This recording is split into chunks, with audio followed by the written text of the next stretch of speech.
Alors c'est enfin le début du chapitre de la vie adulte. J'ai extrêmement hâte. Voilà, donc là c'est le premier chapitre, notre retour à la maison. Donc on arrive devant notre maison familiale. On reconnaît un peu des petits trucs. You are home, ça fait plaisir. Et ça fait donc 4 ans qu'on était partis. Ah, et du coup il y a notre frère qui vient et qui nous fait un câlin. Wow. J'étais pas prête pour l'image, il est horrible. Ils lui ont vraiment fait une tenue genre... En fait, on dirait un chasseur un peu genre il est... C'est un truc on dirait genre des peaux animales un peu... Enfin du cuir un peu grossièrement cousu. Mais en même temps il a un peu une sorte de jabot. Il a une coupe catastrophique. Enfin, style catastrophique. Comme notre daronne qui porte une sorte de doudoune quechua. Ok, et on se dit qu'il ressemble un petit peu à notre grand-père. Donc il dit oh là là, t'as tellement grandi. Tu es parti en étant un roturier et tu es revenu en devenant sœur Brontë. Je suis fière de toi, bâtard. Et du coup, on lui donne notre cadeau qui était du coup en épée. On lui a acheté une épée avant de partir de la capitale. Et donc il nous dit qu'il est très content.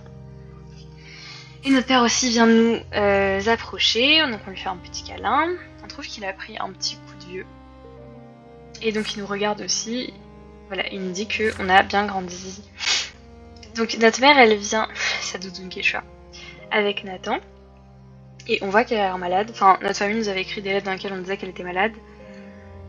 Qu'apparemment elle a pris un coup de vieux, que ses cheveux sont devenus gris, quoi. Qu'elle est vraiment en état de faiblesse. Donc elle nous fait un câlin. Elle nous dit ah là là, t'as bien grandi, t'es partie très longtemps. Et dire qu'il y a pas si longtemps, je te portais dans mes bras quand t'étais un bébé. On se rappelle que cette femme était une mère pas si aimante. Je suis peut-être un peu trop dure avec elle. Et donc Nathan nous voit. Il a beaucoup grandi aussi. Il a vraiment un peu un style de métalleux de 28 ans, 30 ans.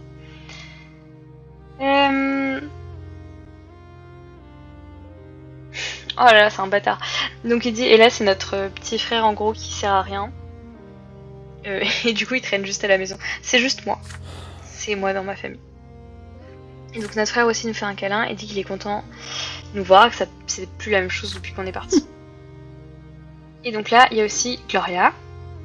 Elle a une tenue masculine avec un pantalon et tout. Donc elle s'approche de nous et oh non, elle nous fait une courbette au lieu de nous faire un câlin. Et elle nous appelle sœur Brontë. Oui, my sister, je t'aime moi. Donc apparemment elle est plus mince qu'avant, enfin mais plus mince de fatigue je pense.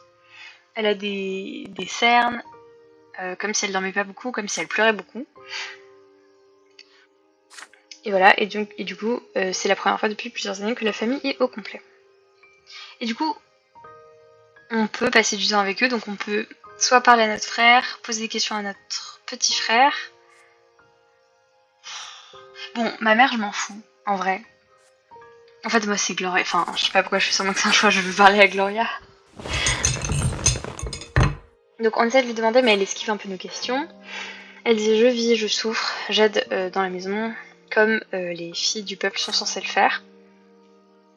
Oh là là, putain. Et du coup, Stéphane lui dit de se taire. Et que du coup, nous, maintenant qu'on est noble, on s'en fout des affaires des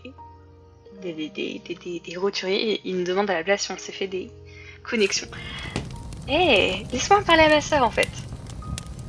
Bon, du coup, on continue on continue le repas et on essaie d'attraper notre soeur après le repas. Et donc on lui dit que mon titre ça change rien et que c'est toujours ma soeur. Et elle me dit, donc t'es en train de me dire que ton épée et ton titre ça a rien changé.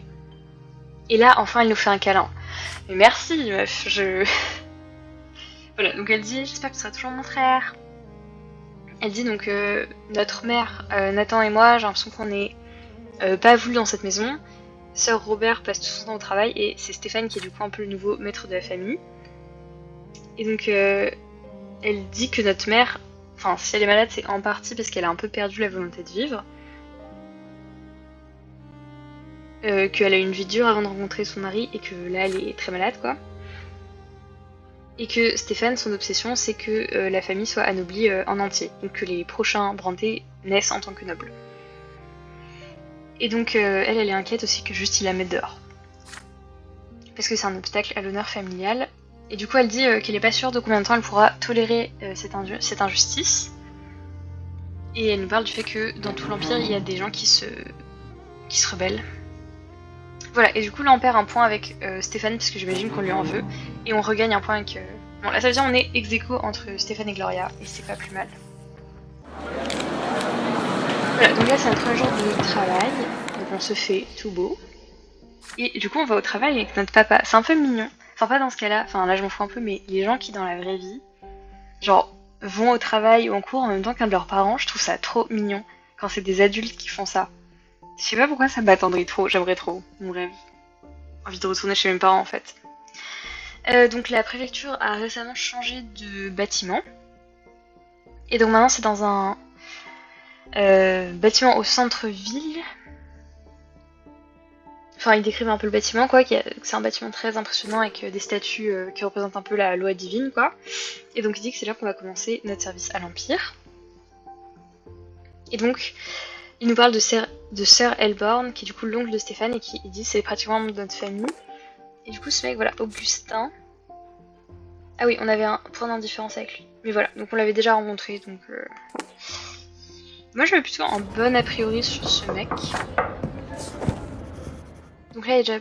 Voilà, donc on va à son bureau. Et notre père nous dit, rappelle-toi de l'amitié qui existe entre nos familles. Donc on le voit. Et du coup il nous serre la main. Il dit que c'est un plaisir de nous revoir. Qu'on est devenu un jeune homme plein de fougue. Et donc il dit que... Enfin il a entendu qu'on avait plutôt bien réussi nos études. Voilà, et donc il nous dit je suis sûre que tu connais déjà les bases du métier, mais que le métier de juge c'est pas juste se dépatouiller avec les lois, qu'il y a aussi plein de lois qui sont contradictoires les unes avec les autres et qui sont pas du tout, qui sont pas du tout claires, et qu'il faut qu'on prenne en compte les conflits entre castes, qui ont plein de... Enfin bref, voilà. Et donc nous on est censé aussi un peu pacifier les rapports et faire en sorte que les choses ne débordent pas. Donc il faut pas non plus qu'on se range trop du côté de la noblesse pour pas pour pas se mettre les rotules à dos et vice versa. Voilà, et du coup il nous demande de faire preuve de sagesse. Voilà, donc il nous dit qu'on a déjà, qu'on a un bureau, qu'on a déjà des affaires qui nous attendent. Oh là là, tout ce luxe. Voilà, donc on a un petit bureau, plutôt pas mal, sympathique. Et du coup on commence à travailler et quelqu'un toque à la porte. Et c'est un nouveau personnage qui s'appelle Carlo Foggraben. Donc c'est un juge aussi. Il dit qu'il aimerait qu'on devienne amis. Et donc il me dit, je vous donne une... Enfin je vous préviens pour que votre travail se fasse bien. Donc je suis au courant que Sir Elborn c'est votre supérieur direct. Mais il n'y a pas de raison de négliger les autres juges de la préfecture. Ok. Je comprends pas ce qu'il essaie de faire. Voilà, et du coup il nous dit ce serait avec plaisir que je vous présenterai à d'autres nobles juges. Ok. Enfin voilà, en gros il dit qu'on peut aller le voir si on a envie de faire des connexions.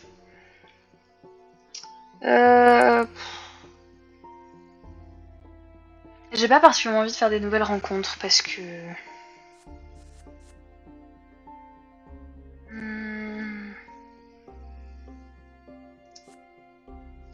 J'ai pas très envie parce que j'ai pas très envie de faire du networking. Et en plus, moi je suis pas particulièrement pro-noble. J'ai pas très envie de demander à mon père non plus. Je pense que je vais plutôt juste taffer et faire mes dossiers. Je suis pas là pour miser en fait. Ok, donc on règle, enfin en fait de la paperasse. Et du coup on commence à voir qu'il y a un schéma un peu récurrent. Donc en général quand il y a un conflit entre des nobles et des gens du peuple, la cour prend le parti du noble à chaque fois. Peu importe à quel point le roturier est riche. Par contre, des conflits entre deux nobles, c'est en général des situations un peu délicates que les juges préfèrent éviter. Et le problème, c'est que parfois les nobles y mêlent leur honneur, et du coup la préfecture a pas grand chose à dire. Et du coup, il y a une cour spéciale qui s'appelle la cour de l'honneur qui gère ce genre de problème. Et donc à la fin de la journée, le préfet, enfin Augustin du coup, vient nous voir. Et donc il dit, il voit qu'on est très zélés. Mais il nous dit de pas en faire trop et de garder... Ok, donc on a gagné un point avec lui. En fait, je pense que c'est ça. Je pense que si peut-être on était allé faire du networking, il se serait peut-être dit qu'on n'est pas quelqu'un de sérieux. Ok, et du coup, on a gagné. Ça me régale. Tous ces points d'action. Ok. On a fait notre première journée de travail. Mon rêve dans la vraie vie, en fait, de faire ma première journée de travail. Et donc là, nouveau sous-chapitre qui s'appelle une réception dans la résidence des Brantés. Donc Stéphane nous amène dans le bureau de notre père. On dit qu'il va y avoir... Non, donc voilà, donc la famille a envoyé une pétition au chef de la province pour être anobli, puisqu'on a 3 générations de nobles. Et du coup, le chef à ce moment-là, c'est Gaius Tempest. Bon, Stéphane est d'accord. Et du coup, notre père, il nous dit c'est aussi ta cause maintenant, et que donc t'es aussi responsable du futur de la famille. Et notre frère, il nous dit que du coup, on va devoir faire une apparition devant la bonne société de Anisote. Donc on va faire une réception chez nous. Ok, donc on se prépare pour ça, donc on décore la maison, enfin on prépare la maison. Et Gloria, c'est la seule qui fait un peu rien. Et elle dit si c'était juste à moi, je voudrais pas être dans ce rassemblement, mais je veux pas décevoir Sir Robert parce que. En fait, c'est vrai qu'elle elle est quand même assez reconnaissante de Sir Robert qui l'a toujours bien traité, qui l'a quand même traité un peu, enfin qui l'a traité comme sa fille, alors que c'était pas du tout évident quoi. Donc là, c'est le soir de la réception. Et du coup, nos invités, c'est pour la plupart des gens assez importants et nobles, quoi. Et donc, notamment, il y a il y a le préfet.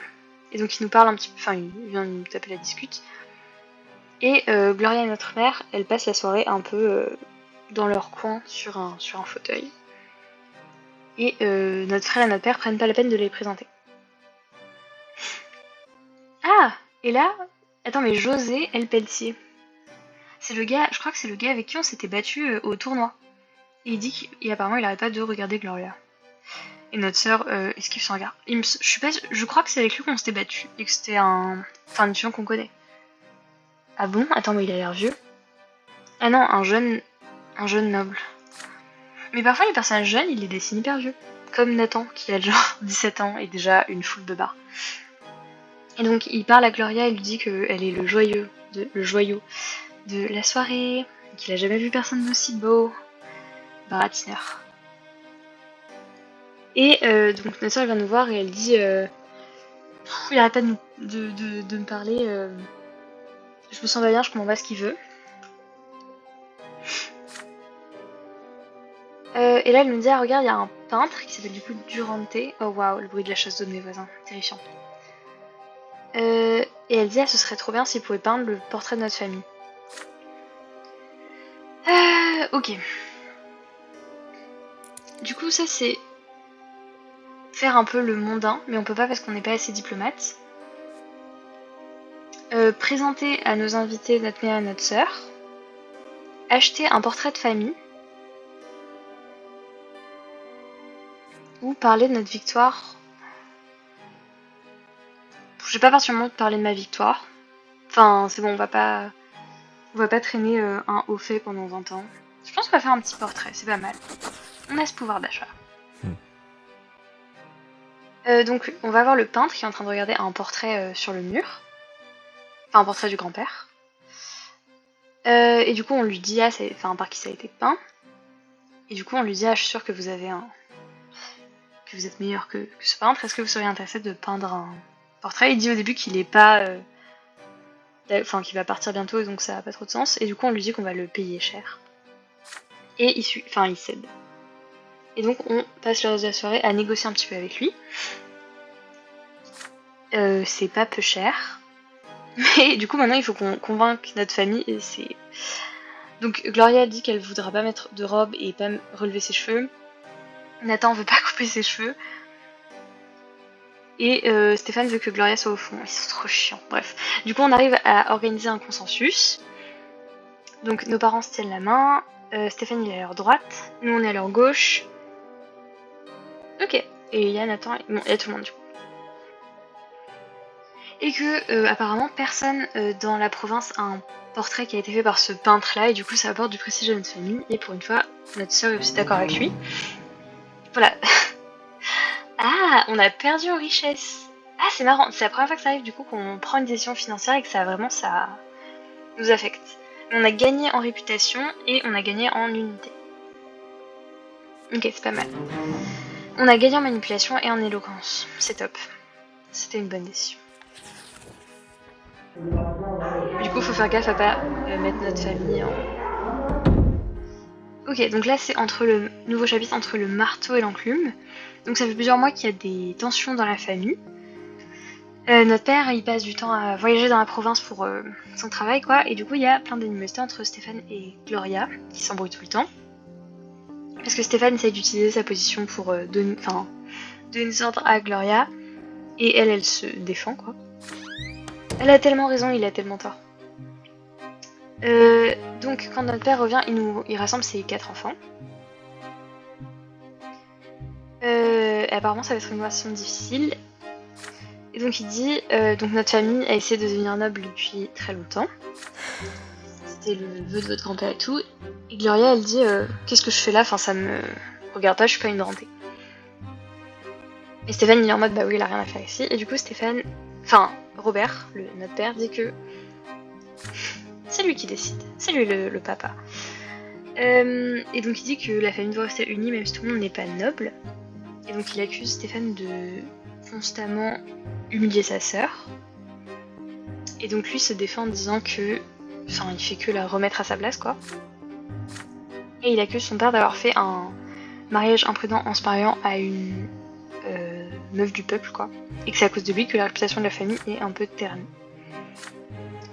Ok. Bon.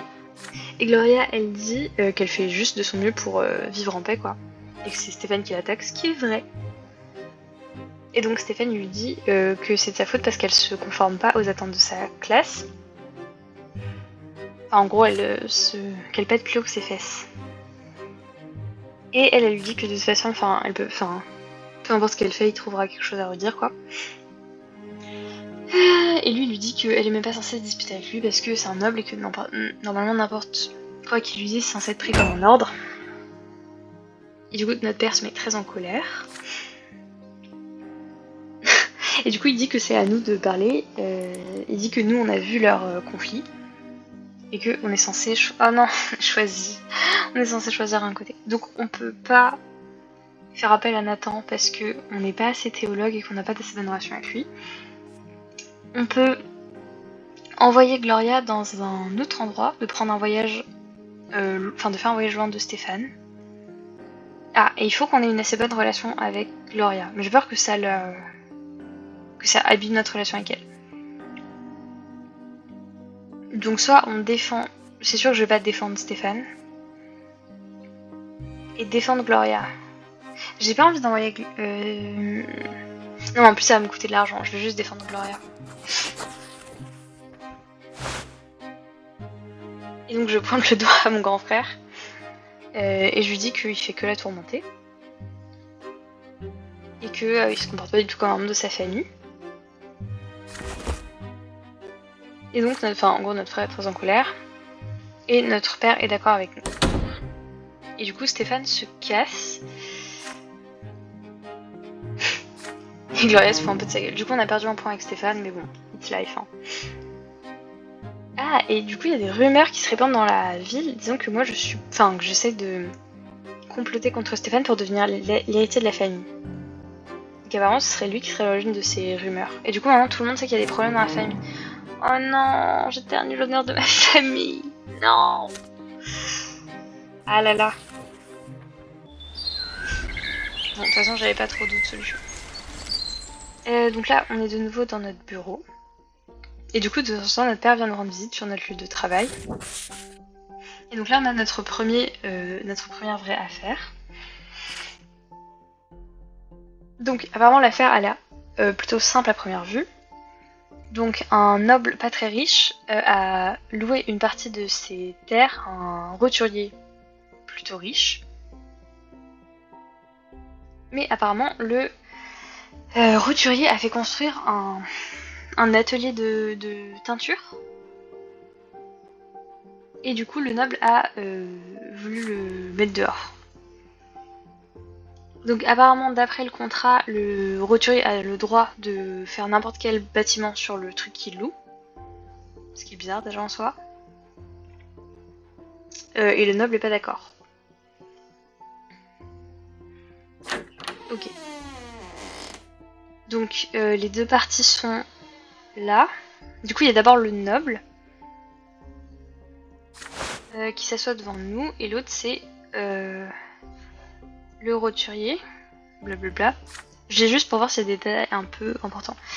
Du coup, le noble nous dit qu'il faut chasser le roturier de ses terres, que son atelier de teinte ça rapporte du bruit, que c'est sale. Et donc il dit que sa famille a déjà dû supporter les entrepôts et les travailleurs qui sont sales, apparemment. Enfin, les physiques, je sais pas si c'est sale genre physiquement, mais la vue de pauvres travailleurs, quoi.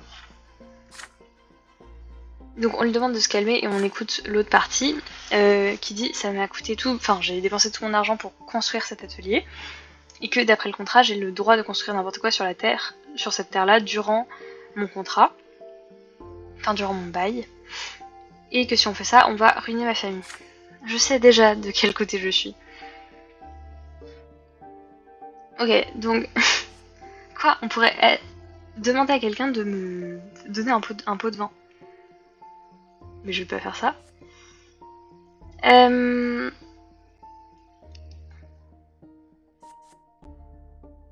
Bah, je veux juste protéger le gars qui... Prendre le côté du gars qui a son atelier, quoi. Et donc... qu'en gros, il respecte son contrat, quoi. Qu'il n'y a pas de violation et que du coup, la plainte est pas légitime.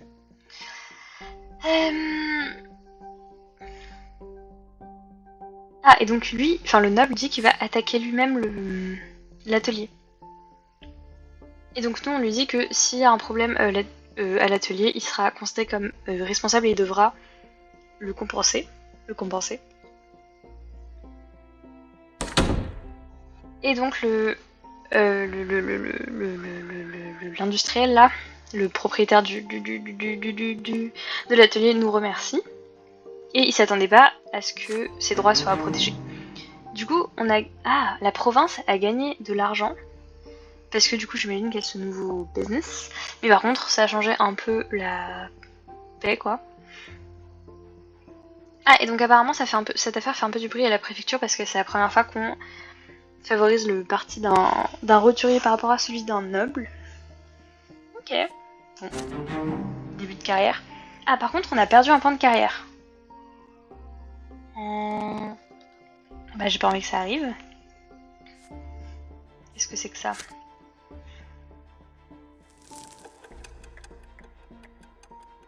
Et là, du coup, on a 21 ans.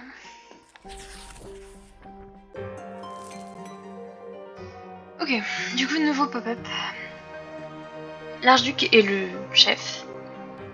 Donc là, c'est le conflit dans notre province entre Tarquinius Melendez, l'ancien chef, et Gaius Tempest, le nouveau. Blablabla. Et du coup, l'archiduc, du coup, le père d'Octavia, refuse d'avoir été démis, et du coup, il continue à gérer la province. Et en plus, le père des nobles, qui lui avait juré allégeance il y a longtemps, continue à lui obéir, quoi. Et du coup, Gaius Tempest fait une demande pour que l'archiduc renonce vraiment au pouvoir. Et donc il dit qu'il est envoyé par l'empereur. Et que peu importe les raisons, l'archiduc doit obéir. Et du coup il lui propose un contrat que s'il arrête de désobéir, il pourra conserver toutes ses terres, ses propriétés et son titre.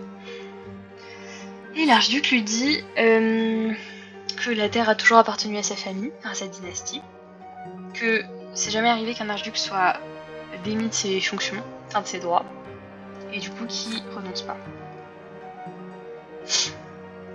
Ok, et ça fait longtemps qu'apparemment il y a des conflits entre eux, et du coup il y a des problèmes pour le peuple de la province. Donc parce que en fait du coup l'archiduc a plus le droit de taxer, et du coup il a créé une nouvelle taxe à lui. Et du coup il y a 2 taxes pour la plupart des gens. Et il y a beaucoup de gens pour qui c'est juste beaucoup trop. Et le problème c'est que ceux qui refusent de payer la 2e taxe, donc celle de l'archiduc, peuvent être menacés par la Légion impériale, du coup qui obéit à l'archiduc. J'explique hyper mal. Et du coup, cette légion-là, elle est menée par Dorius Auton, qui était du coup le gars qui avait agressé Sylva. Ok, du coup là... Ok. Donc effet sur la province. J'aime bien le fait qu'il y ait des trucs qui dépendent pas que de nous. Ça rend le monde un petit peu plus vivant. Ce qui est délicat étant donné que c'est littéralement du papier. Donc là, nouveau sous-chapitre. Un cadeau pour la famille. Donc ça fait 1 an qu'on est là et 1 an qu'il y a des tensions dans la famille. Donc notamment le fait qu'on essaie de s'anoblir et qu'il y ait des conflits entre Stéphane et Gloria. Et donc notre père nous a rassemblés dehors, dans le jardin. Et au milieu de la table, il a posé une boîte avec énormément de joyaux dedans. Et que c'est l'archiduc Milanitas qui nous l'a offert. Pourquoi? Et qu'il y a une lettre à côté qui dit, donc Sir Robert Brontë, je vous offre ce cadeau comme un symbole de respect de ma part. Acceptez ce cadeau et... Enfin, en gros, il nous demande notre loyauté. Et donc notre père il nous dit que ça vaut vraiment une fortune. Mais que l'archiduc sait que lui, il est du côté du préfet et de Gaius Tempest. Du coup, il se dit, est-ce que c'est juste... Enfin, qu'il essaie juste d'acheter notre loyauté, certainement. Et d'un autre côté, l'archiduc ne demande rien explicitement. Et que notre famille a dû subir beaucoup de dépenses récemment. Et donc Stéphane dit qu'en gros, on peut accepter, qu'on ne devrait pas accepter, sinon ça va le mettre en colère.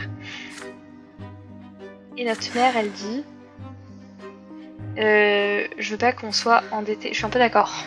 Ce sera, même si c'est un cadeau, c'est don contre don, laisse tomber. Et... Bon, encore une fois, c'est nous le nouveau chef de famille. Ah! On aurait pu donner les joyaux à d'autres nobles. Ça aurait été tellement une bonne idée. On n'est pas assez diplomate. Je pense qu'il faut refuser le cadeau. J'ai pas envie de me mettre dans des embrouilles. Mais du coup, on risque d'être un peu appauvri. Donc notre père est d'accord avec nous. Enfin, toujours d'accord avec nous. Voilà. Bon, apparemment tout le monde est plutôt d'accord. Et pour l'instant, l'ambiance dans la famille est plutôt... Ok, donc l'archiduc répond pas à la lettre de notre père. Mais on sait pas du coup si pour lui on est des ennemis ou s'il a juste oublié qu'on existait. Enfin, c'est possible qu'il ait juste envoyé... Ah non, ok. C'est possible qu'il envoie juste des cadeaux un peu à tout le monde, quoi. Mais donc apparemment, on n'a pas beaucoup de thunes. Donc on... Oh! On est presque en harmonie. C'est fou. Donc nous, on a gagné... Ok, on a gagné plein de choses, mais par contre la famille, elle est pas ruinée? Non, bon, tant mieux. Parce que j'ai pas non plus envie qu'on soit dans la merde. Autre chapitre, du coup, le pouvoir de la loi. Donc là, c'est notre première année de travail à la préfecture. Et donc quelqu'un toque à notre porte, et c'est le secrétaire du préfet, qui nous appelle du coup dans son bureau. Donc il nous dit qu'il est content de nous voir. Donc il nous a observé depuis longtemps. Et qui dit qu'on a déjà eu à faire face à... Enfin du coup la dispute qu'on a réglée là tout à l'heure. Et donc il nous dit maintenant c'est le moment de répondre à une question difficile. Dans cette grande dispute entre les deux castes, où est-ce que tu te poses? Et donc il me dit que la vie dans l'Empire est en train de changer. Et que le rôle des juges c'est de maintenir la paix dans ces changements-là. Et du coup il dit que la plupart des nobles sont déterminés à rester dans les traditions, enfin dans une position un peu conservatrice. Donc beaucoup de nobles reconnaissent la seule loi comme étant un peu celle de l'honneur, du coup qui est un peu réglée, enfin les conflits entre nobles sont réglés par du coup la cour d'honneur là, je sais pas exactement compris ce que c'était encore mais voilà. Et du coup il y a un monde où ils peuvent défier aussi la loi qu'on impose nous. Et il dit c'est encore pire quand c'est un conflit entre un humain et un archnien, qu'il y a des archniens qui préféreraient tuer des humains plutôt que d'avoir à régler des conflits avec eux dans un tribunal. Et du coup que parmi les arcniens qui violent la loi, il y a Darius Auton du coup qui là gère la milice de la province. Et que c'est un duelliste assez comment dire, il a l'épée facile quoi. Que dès que quelqu'un insulte son honneur entre guillemets, il déclare des duels et qu'il a tué beaucoup de nobles humains. J'espère qu'on est assez fort pour se battre contre lui. Et donc il nous dit qu'on est parmi ceux qui doivent protéger les gens de ce genre de tyrannie. Qu'est-ce qu'il nous demande là? Et donc il dit il faut pas qu'on laisse Darius Auton commettre des meurtres en toute impunité, qu'il faut qu'on l'arrête. Mais on n'a pas l'autorité de le mettre en procès. Est-ce qu'il va me demander de lui faire un duel? Enfin de le déclarer en duel. Et donc on doit montrer à tout le monde que la loi c'est pas un instrument d'oppression, mais qu'elle est juste en gros pour tout le monde, peu importe le rang ou la caste. Ok, donc il nous demande en gros de prendre le côté de la loi comme il le dit. Et du coup il nous dit, mais malgré tout je suis pas tout puissant même si je suis préfet, qu'il y a beaucoup de juges qui sont pas en accord avec moi. Mais moi je suis pas d'accord avec beaucoup de juges.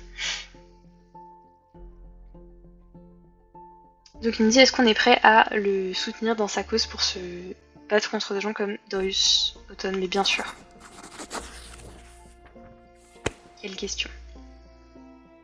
Et donc on réalise qu'il y a des risques mais on est quand même très content. Et du coup on fait une franche poignée de main à Augustin. Ok, et du coup on boit un petit verre de vin avec lui. Est-ce qu'on a gagné quelque chose? Non. Et il nous dit quand même sois prudent. Je commence à voir en quoi je pourrais mourir dans ce chapitre. Quand même il y a plein de espèces de trucs. Et donc il dit surtout il faut pas qu'on soit précipité. Il faut qu'on soit prudent pour éviter qu'il y ait des conflits et des uprisings, c'est quoi déjà? Des soulèvements quoi, des émeutes. Ok, donc il est content de nous, et donc... Oh! Ah, on a gagné 2 points, donc il nous aime! Et donc, nouveau statut avec lui, c'est qu'on lui a fait une promesse. Moi, je l'aime bien. J'espère qu'il n'y a pas des côtés sombres. Voilà, et du coup, on s'est positionné dans le combat contre la tyrannie. Je me demande ce que ça donne si je fais vraiment une partie full noble, quoi, aucun respect des roturiers. Ok, nouveau chapitre, un vieil ami. J'imagine que ça va être Thomas, mon seul vieil ami. Du coup, là c'est la nuit, on se promène dans la rue. Donc là on est dans notre quartier, donc on connaît très bien cet endroit. Et on tombe devant un endroit dans lequel on a joué souvent quand on était enfant, qui est un fort en bois. Qui n'a pas beaucoup changé apparemment. Et voilà, et apparemment il y a Thomas, qui a du coup un uniforme d'officier de la Légion. Donc il est surpris de nous voir, donc apparemment... Ah oui d'accord, donc apparemment il vient de revenir. Donc j'imagine qu'on l'a pas vu depuis un an. Il me fait un petit câlin. Et donc il dit que maintenant on est... c'est possible que ce soit les ordres de Darius Auton. Et donc là on va avec lui un peu discuter avec lui. Et donc apparemment on trouve qu'il a l'air plus vieux. Et qu'il a l'air fatigué mentalement. Qu'il a plus un peu l'éclat de la jeunesse dans les yeux. Et il dit, mais je te préviens, je suis plus forcément de la très bonne compagnie. J'ai des ennemis puissants. Je suis un ami qui pourrait abîmer ton nom. Donc si tu veux pas être vu avec moi, je comprendrai. Non, mais je vais y aller parce que en vrai, même si je lui ai pas promis l'amitié éternelle là, les potes de l'enfance. Voilà, du coup on va dans une taverne et on commence à manger avec lui. Donc on discute un petit peu des affaires qu'on gère à la préfecture. Et donc on lui raconte un peu de trucs aussi sur notre famille. Et Thomas dit sa famille c'est un peu différent de la nôtre quoi. Que rien a changé. Enfin que ses parents sont toujours roturiers mais que lui est revenu chez lui en tant que noble, mais que ça le rend pas aussi heureux qu'avant. Donc là, il parle un peu à voix basse. Il dit que du coup, maintenant, il est capitaine dans la Légion de Magra. Et que du coup, son commandant, c'est Darius Auton. Et du coup, Thomas l'aime pas parce que quand on était au bal, la dernière fois, on a dansé avec Octavia, Darius Auton lui avait fait une humiliation publique. Enfin, il l'avait mis par terre. Il l'avait traité de roturier. Ah, et voilà, c'est ça qu'il dit. Et donc, apparemment, Darius se rappelle de lui. Voilà. Donc il parle un peu de sa vie en tant que soldat, et il dit « Je commence à penser à fonder une famille. Donc ma mère arrête pas de me dire de trouver une gentille fille à marier. » Ok, bon, on nous raconte sa life, quoi. Donc on part, et on voit une silhouette qui nous suit. Et on regarde derrière nous, mais... Ok, donc quelqu'un nous a aperçus. Donc peut-être qu'on aura des problèmes plus tard. Et donc on se sépare de Thomas. Et on a regagné un point d'amitié avec lui. Ah, d'accord.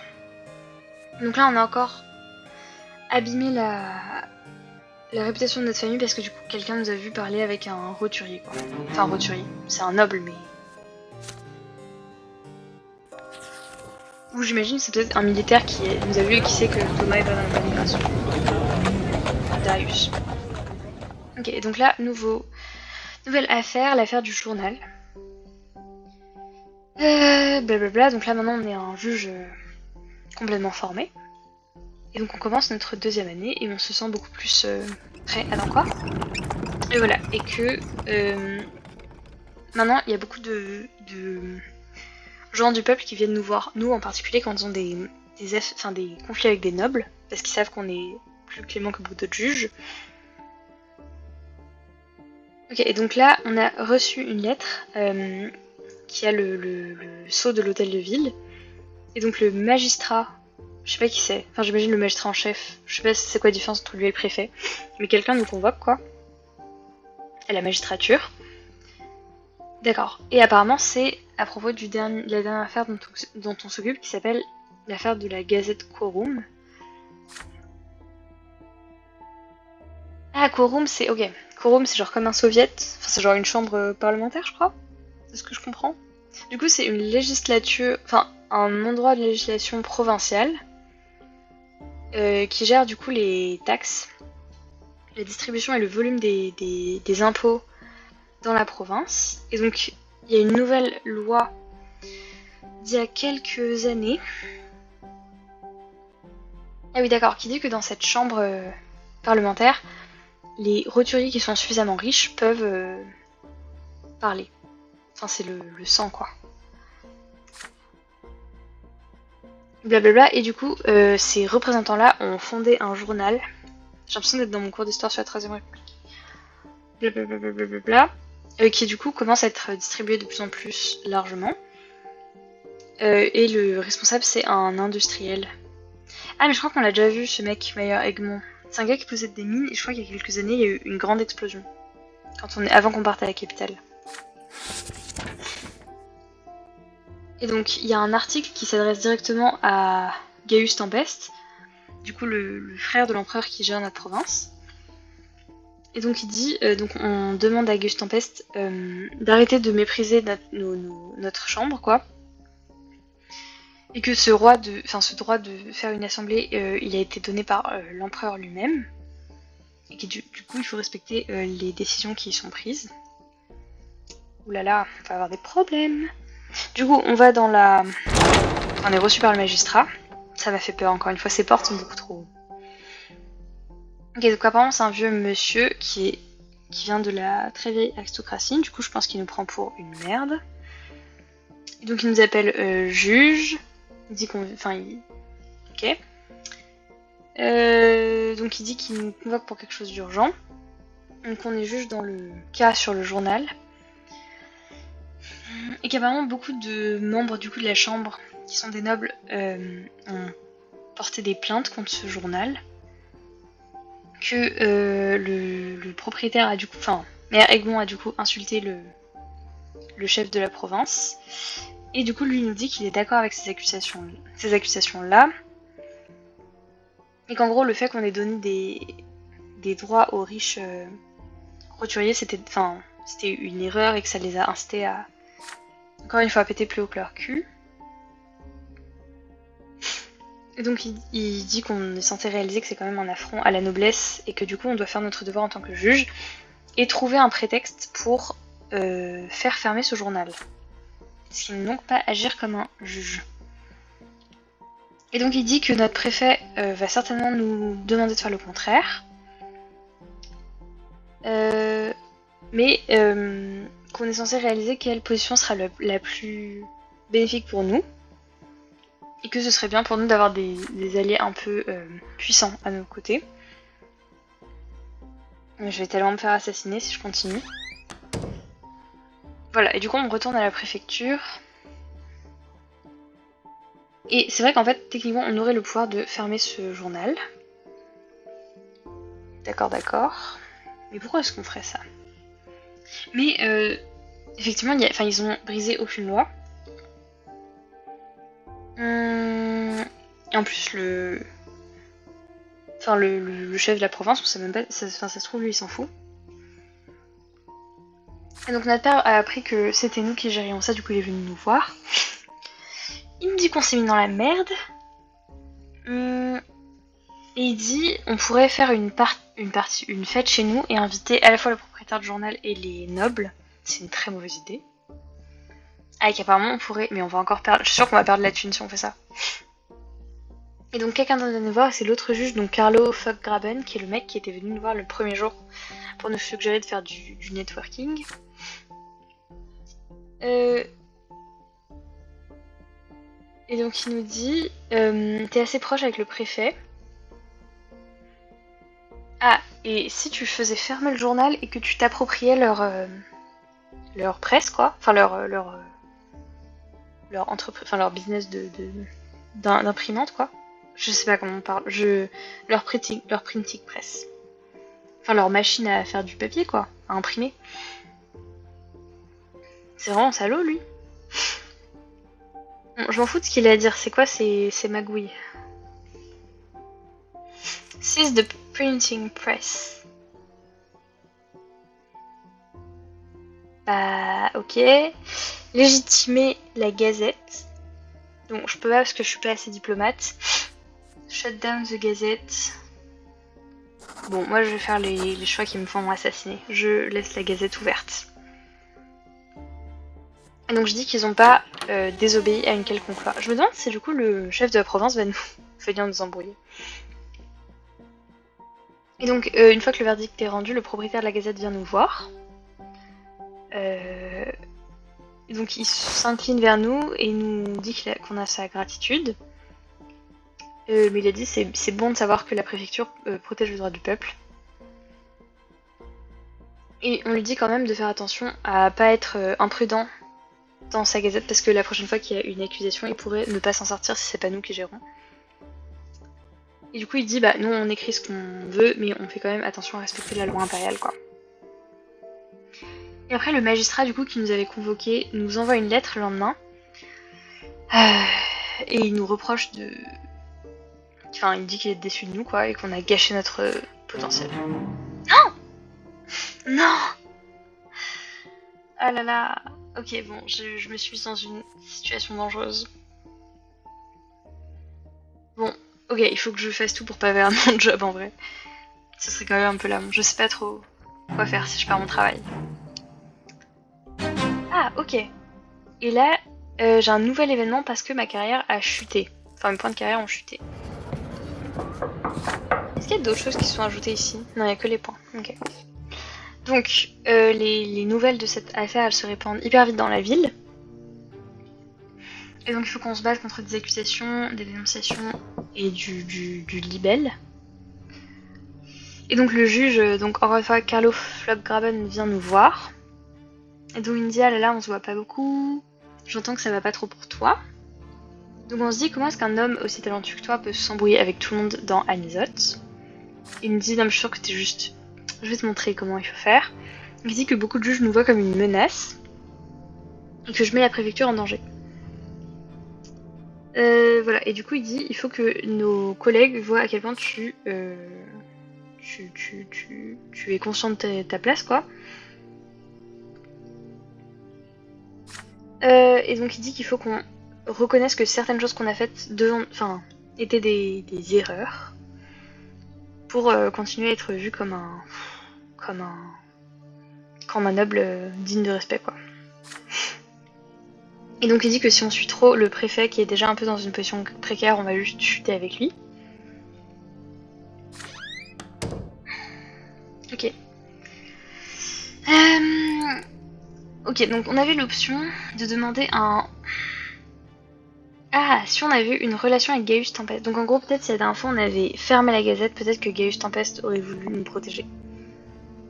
Mais on peut pas. Ok, et c'est parce que nous on est... Attends, est-ce qu'on est branded by Dishonor? Dans le destin peut-être?